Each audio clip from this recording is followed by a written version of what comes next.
মাথায় ঝাঁকড়া চুল আর চোখে মুখে অধম্য জেদ। ইংলিশ ফুটবলের মাঠে এই লাজুক মুখটা অনেকেরই জানা। ইনি হামজা দেওয়ান চৌধুরী, একজন পেশাদার ফুটবলার যিনি নিজের পরিচয় এবং ঐতিহ্যকে গর্বের সাথে ধারণ করেন।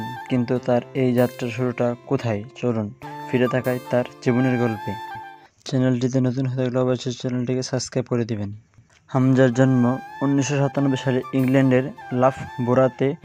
তার মা বাংলাদেশি এবং বাবা গার্ডিয়ান বংশোদ্ভূত। ছোটবেলা থেকে তার রক্তে মিশেছিল দুই ভিন্ন সংস্কৃতি, তবে তার মায়ের দেশ বাংলাদেশের প্রতি টান ছিল বরাবরই বিশেষ। সিলেটের হবিগঞ্জের দেওয়ানবাড়ি থেকে তার মা ইংল্যান্ডে পাড়ি যাবেন, তাই হামজার পরিচয় গভীরে রয়েছে এক প্রাউড বাঙালি সত্তা।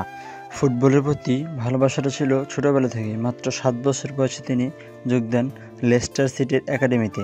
সেখানে কঠোর পরিশ্রম তার নিজের প্রতিভাকে শান দিয়ে একটু একটু করে এগিয়ে যেতে থাকেন ভবিষ্যতের পথে। একজন ডিফেন্স মিডফিল্ডার হিসেবে তার কাজ প্রতিপক্ষের আক্রমণ নষ্ট করে দেওয়া, আর এর জন্য যে শারীরিক ও মানসিক শক্তির প্রয়োজন তা তিনি অর্জন করেন দিনের পর দিন অনুশীলনের মাধ্যমে। বর্তমানে তিনি ড্রেফিড ইউনাইটেড হয়ে খেলছেন, তবে মাঠের বাইরেও তিনি একজন বড় তারকা।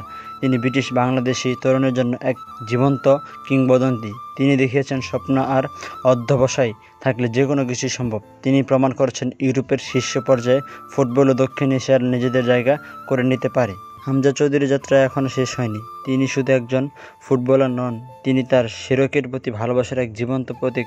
তিনি এক অদম্য যোদ্ধা। তিনি প্রতিনিয়ত প্রমাণ করে চলেছেন জাতীয়তা বা বর্ণ নয়, প্রতিভাই শেষ কথা। তো হ্যালো এভরিওয়ান, এটাই ছিল হামজা চৌধুরীকে নিয়ে শেষ আপডেট। পরবর্তীতে কোন সেলিব্রিটিকে নিয়ে আপডেট চান আপনারা অবশ্যই কমেন্টে জানাবেন। আজকের ভিডিওটা এখানে শেষ করছি। আসসালামু আলাইকুম।